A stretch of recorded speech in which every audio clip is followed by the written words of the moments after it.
मी अश्विनी पवार, अश्विनीज किचनमध्ये तुमचे खूप खूप स्वागत आहे।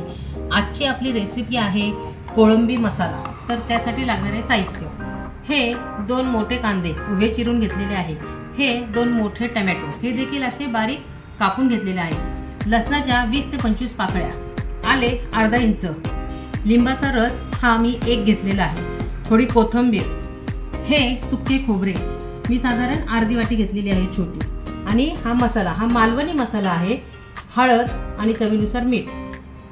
ही 1 किलो कोळंबी आहे, सोलून याचे प्रमाण साधारण अर्धा किलो झालेले आहे। याचे वरचे आणि खालचे जे शीर असतात ना, जे काळे काळे ते काढायचे असतात। आता आपण कोळंबीला हे लिंबाचा रस, मीठ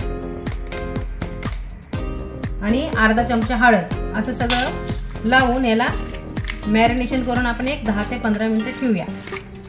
मी आता गॅसवर ही कढई गरम करण्यासाठी ठेवलेली आहे। आपली कढई आता गरम झाली आहे, त्यात मी हे 4 ते 5 चमचे तेल सोडते।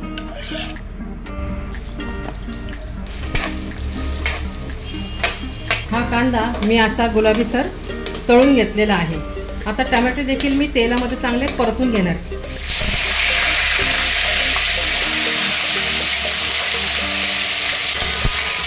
या तळलेल्या टोमॅटोमध्ये मी कोथिंबीर, आले आणि लसूण हे देखील मी परतून घेणार आहे।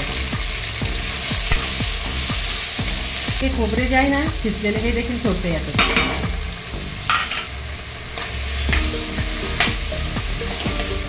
आता याला मी काढून घेते।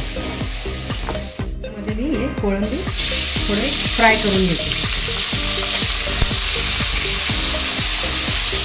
साधारण याला एक 5 मिनिटं आपण चांगल्या तेलामध्ये याला फ्राय करून घ्यायचे, आणि असा आपला हलका गुलाबी कलर येईल आपल्या कोळंबीला। अशा प्रकारे मिक्सरमधून मी मसाला बारीक करून घेतलेला आहे। आता आपली कढई देखील गरम झालेली आहे, त्यात मी 4 चमचे तेल सोडते।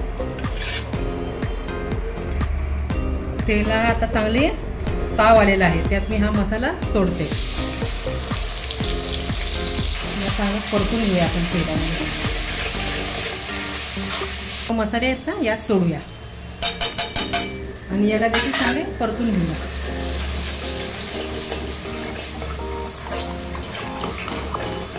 ही जी कोळंबी आहे ना मी सोडणार आहे।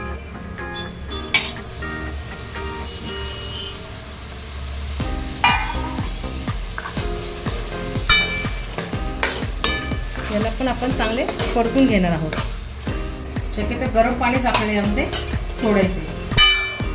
तुम्हाला ग्रेव्ही कशी हवी आहे, दाट थोडीशी पातळ, त्या हिशोबाने तुम्ही पाणी सोडा।